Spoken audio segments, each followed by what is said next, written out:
तो अब हम सीखने जा रहे हैं केडेंस एल्गोरिदम। केडेंस एल्गोरिदम हम एक एग्जाम्पल को लेकर सीखेंगे। हमारा इस एग्जाम्पल का क्वेश्चन है, an array ARR of n integers, find the contiguous, whatever it is, sub array containing at least one number which has the maximum sum and return its sum. So what we have to do is कि हमें एक array दिया हुआ है 5 size का, तो हमें इस एरे का सब एरे फाइंड करना है जिसका मैक्सिमम सब हो। जैसे कि हम स्टार्ट करते हैं फर्स्ट एलिमेंट से 1 के बाद हम जाएंगे 2, ये हो गया हमारा सम 3 + 3 6 - 2 4 + 5 9 हमारा अब तक का मैक्सिमम सम है। अगर हम 2 से देखेंगे 2 + 3 5 - 2 3 + 5 8 इज नॉट ग्रेटर देन 9, तो हमारा अभी भी मैक्स 9 ही रहेगा। 3 से चेक करेंगे तो 3 - 2 1 + 5 6 इज नॉट ग्रेटर देन 9, तो 9 ही हमारा मैक्स रहेगा।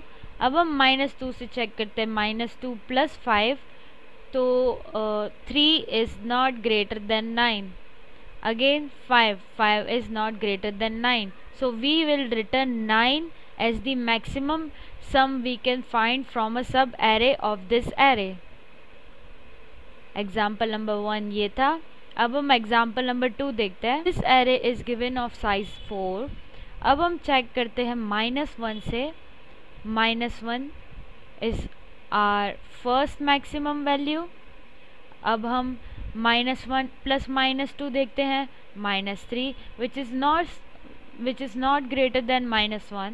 अब आगे प्लस करते हैं -3 -6 is not greater than -1, -4 -6 -4 which is -10 and it is also not greater than -1। अब तक हमारा मैक्स वैल्यू -1 ही है। अब हम -2 से सब एरे बनाना स्टार्ट करेंगे। -2 it is not greater than -1 and similarly हम आगे चलते जाएंगे। यहाँ से सब एरे स्टार्ट करेंगे, इससे देखेंगे, आगे सम करते जाएंगे तो आपको पता चलेगा कि लास्ट में हमारा मैक्सिमम वैल्यू -1 ही रहेगा। Return the -1। सो अगर हम इसका कोड लिखने जाएं, so what do you think इसका टाइम कॉम्प्लेक्सिटी होगा? टाइम कॉम्प्लेक्सिटी होगा n², बिकॉज हम एक आई लूप चलाएंगे। उसके बाद आई लूप जो फिर इस पूरे एरे में घूमेगा और जे जो ऐड कर के देखेगा सबसे बड़ा सम किसका बनता है। फिर आई यहाँ पहुँचेगा, जे एंड तक चलेगा, आई यहाँ पहुँचेगा, जे यहाँ से यहाँ तक चलेगा। ऑब्वियसली कोड देखते हैं एक बार। ये रहा हमारा नाइव सॉल्यूशन। नाइव मतलब कि मासूम बच्चे जो सॉल्यूशन सोचते हैं, मासूम वाला सॉल्यूशन, नाइव या ब्रूट फोर्स सॉल्यूशन। अब हमने यहाँ पे क्या किया है, आई हमने एक इंटीजर लिया है, आई ++ करते जा रहे हैं, एन लूप चलेगा एरे की साइज जितना। तो अगर हमने रखा है A B C D है, ABCD, तो आई होगा हमारा CD, तो आई पहले रहेगा 0 पर, A J चलेगा I से लेके N तक, मतलब A से स्टार्ट हुआ, A + B A + C A + D वो करके देखेगा, एंड तक वो प्लस करके देखेगा, एंड फिर वो मैक्स में सेव कर देगा if it is greater than max. और हमने इनिशियली मैक्स को असाइन किया है एरे ऑफ 0, मतलब कि A + B + C + D, अगर ये A से ग्रेटर होगा तो वो मैक्स में सेव हो जाएगा। फिर हम I1 कर देंगे, I1 से लेके एंड तक चलेगा। अगर इसका सम A + B + C + C D से ज़्यादा होगा तो ये मैक्स में सेव हो जाएगा। फिर ये दो को चेक करेंगे, फिर लास्ट इसे चेक करेंगे। लूप चलाने पड़ रहे हैं, एक आई का लूप, एक जे का लूप, n² हो गया हमारा। लेकिन हमारा कॉम्प्लेक्सिटी होना चाहिए big O of n। This is the twist in the question कि हमारा जो टाइम कॉम्प्लेक्सिटी है वो n² नहीं होना चाहिए, बिग O ऑफ n होना चाहिए। अब कैसे होगा, उसके लिए हमें सीखना पड़ेगा केडेंस एल्गोरिदम। एल्गोरिदम क्या कहता है, हम ये एक एग्जाम्पल से सीखेंगे। हमारा फर्स्ट एग्जाम्पल 2, 3, -2 एंड 5। इस एग्जाम्पल से ही स्टार्ट करते हैं। यहाँ पे हम लोग लिख देते हैं सब एरे, और यहाँ हम हमारा मैक्स नंबर फाइंड करते हैं। ओके, सबसे पहले हम 0 से स्टार्ट करते हैं 1।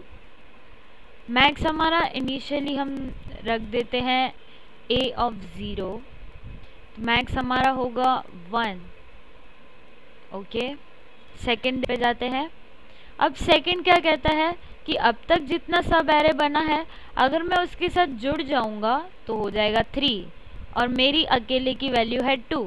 तो क्या मेरी अकेले की वैल्यू ज़्यादा है, या फिर अगर मैं सब एरे के साथ जुड़ जाऊं तो मेरी वैल्यू ज़्यादा हो जाएगी। तो वो चेक करता है, अगर उसकी वैल्यू, उसने देखा कि सब एरे के साथ मिलने पे उसकी वैल्यू बढ़ रही है तो वो सब एरे में ज्वाइन हो जाएगा। तो हो जाएगा हमारा 1, 2। अब हमारा मैक्स हो गया 3।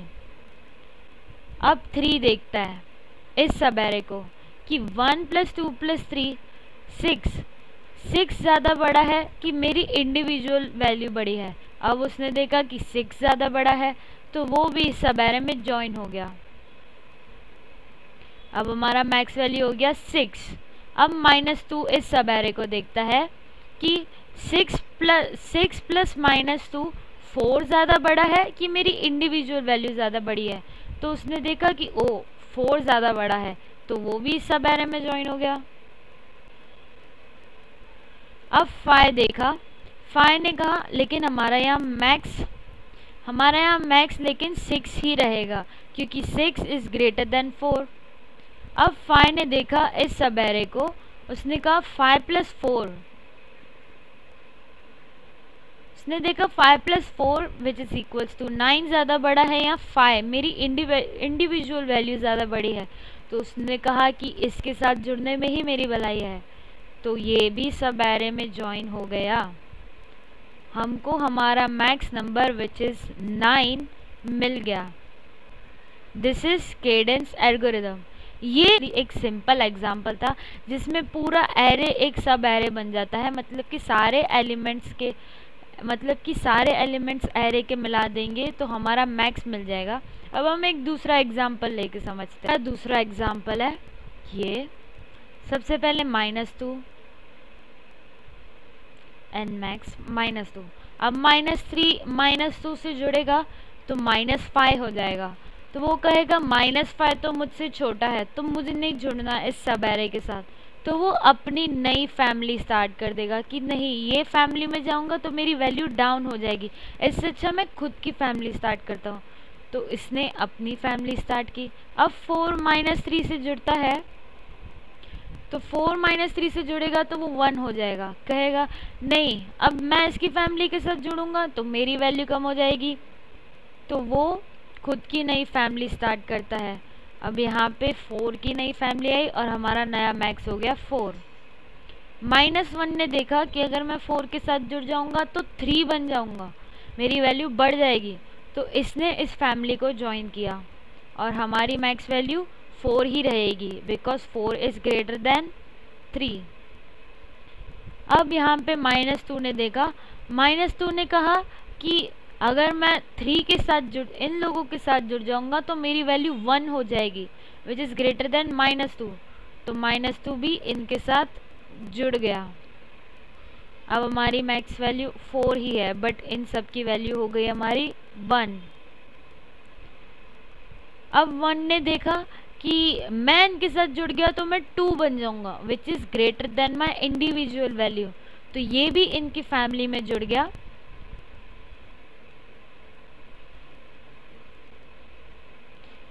लेकिन मैक्स हमारा 4 ही रहेगा। अब 5 ने क्या कहा कि अगर मैं इनके साथ जुड़ गया तो मेरी वैल्यू हो जाएगी 7 which is greater than my individual value.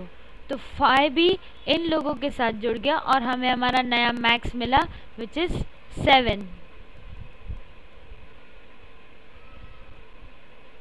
अब -3 ने देखा, उसने कहा कि अगर मैं इनके साथ जुड़ जाऊंगा तो मैं बन जाऊंगा 4 which is greater than my individual value. तो 3 भी इनके साथ जुड़ गया, लेकिन हमारा मैक्स 7 ही रहेगा, so we'll return this as we have found the maximum number by adding all the elements of a sub array। अब ये आपको क्या लगता है कि कितने टाइम कॉम्प्लेक्सिटी में हुआ होगा? कॉम्प्लेक्सिटी है बिग O ऑफ n और इस एल्गोरिदम का नाम है केडेंस एल्गोरिदम। ओके, मैं अभी आपको इसका कोड शो करती हूँ। ये है हमारा केडेंस एल्गोरिदम का कोड। हमने 2 वैल्यू डिक्लेयर की है, मैक्स एंड सम। मैक्स को हमने मिनिमम वैल्यू दे दी है लॉन्ग की, और सम को हमने 0 दे दिया है। को हमने 0 से लेके एरे की साइज तक चलाया है। अब मैंने जैसे बताया था कि सम में क्या चेक होगा कि उसकी इंडिविजुअल वैल्यू बड़ी है या फिर वो अगर इनके साथ जुड़ जाए तो वो वैल्यू बड़ी है। तो सम यहाँ क्या चेक कर रहा है कि इनमें से क्या मैक्सिमम है, सम प्लस उसकी इंडिविजुअल वैल्यू कि सिर्फ उसकी इंडिविजुअल वैल्यू। जो सबसे बड़ा होगा वो सम में ज्वाइन हो जाएगा। अब मैक्स क्या चेक कर रहा है कि मैक्स बड़ा है कि सम बड़ा है, जो मैक्सिमम होगा वो मैक्स में सेव हो जाएगा। इसी एल्गोरिदम के साथ हमको हमारा मैक्सिमम नंबर मिल जाएगा, और ये कितने में हुआ? बिग O ऑफ n में। हमने यहाँ पे सिर्फ i का लूप चलाया which is from 0 to n, cadence algorithm. I hope आपको समझ आया हो।